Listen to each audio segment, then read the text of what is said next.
The number of livestock farms in Missouri has been on the decline for some time now, but that hasn't stopped one Fulton family from holding on to its sixth-generation-old cattle farm.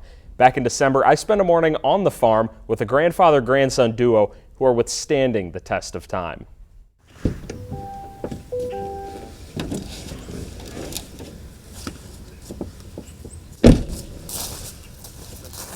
The way I kind of see it is nobody's going to stop eating hamburgers, so cows are always going to be in demand, so I think that's the reason why they're my favorite. Lorenzo Powell's fondness for the farm,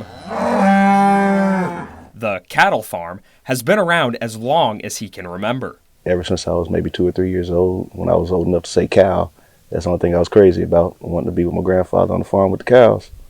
That love for the farm was instilled in him by his grandfather, Don Glover. And he never did call me Grandpa. It's always Grandpa twice. Grandpa, Grandpa, when you die, can I have your farm? I said, wait there now.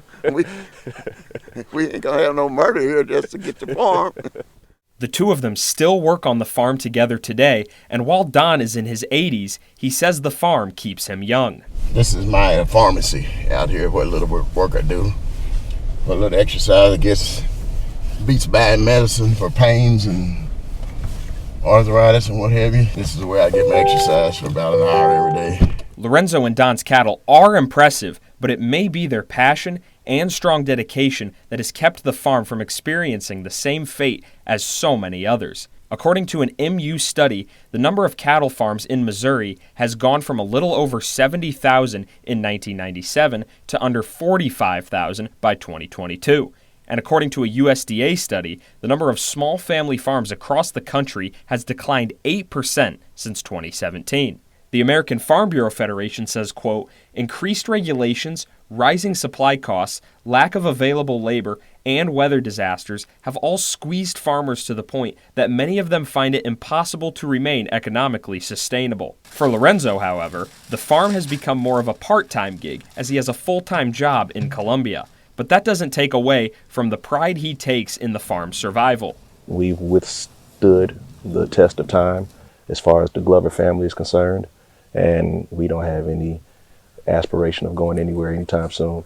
The farm has been in the family for 6 generations. Lorenzo and Don's desire to keep it there is paramount. I know my great-great-grandfather was a slave, and he had whips and things on his back where he got whippings and beatings and everything. And after being enslaved, Don's great-great-grandfather became the original owner of the family farm back in 1866, a farm Don is happy he is able to pass on to Lorenzo. I'm glad to have him interested in it and to see him come down here to help me. And he calls and checks on me every morning to make sure that I'm still here on earth, perpendicular, not parallel. And even though Lorenzo plans to one day have the farm to himself, he cherishes still being able to work alongside his grandfather. Being 84 years old, still getting around and, doing this just for something to do, it kind of warms my heart a little bit about it. Just the fact that he's done this all his life and, he still has the momentum and drive to continue it. For an older guy, Don can still get around the farm. Just ask Lorenzo. We got Speed Racer over here just driving 110 miles an hour throughout the fields. I think he's on I-70 or something. Although this duo makes it look easy, cattle farming is not for the faint of heart. Even Lorenzo admits it can be a hassle. If you ever wanted to stick to a schedule, don't get cattle. A hassle that is well worth it to continue a family legacy.